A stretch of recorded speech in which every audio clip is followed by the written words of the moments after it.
He was a doctor. He was in his early 40s, and his birth house is still there. It's in Guelph, that's Ontario.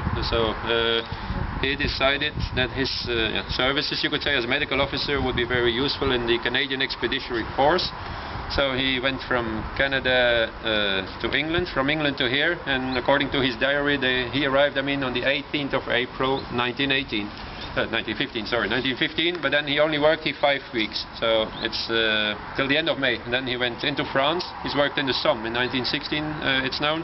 And then he mainly finished, you could say, as the head doctor of the Canadian hospital in the port Boulogne.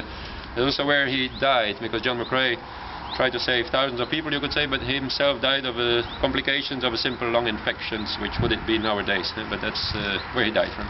He's also buried in Boulogne, so not here in Ypres, there's a little village next to Boulogne. So the 3rd of May 1915, working here and having been informed of the loss of a soldier in the Canadian Army whose name was Alexis, forgotten his name, but let's say was a good friend of John McCrae, 21-year-old, and a previous student of him as well, Alexis Helmer, yes, sorry.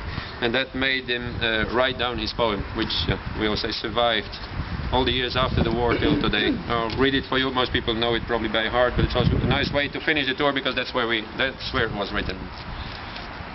So it's called In Flanders Fields.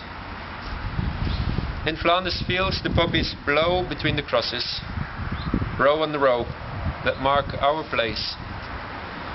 And in the sky the larks still bravely sing and fly, scarce heard amid the guns below. We are the dead, and short days ago we lived, fell down, saw sunset glow, loved and were loved, and now we lie in Flanders Fields. Take up our quarrel with the foe, and to you from failing hands we throw the torch, and be yours to hold it high. If ye break faith with us who die, we shall not sleep, though poppies grow in Flanders Fields.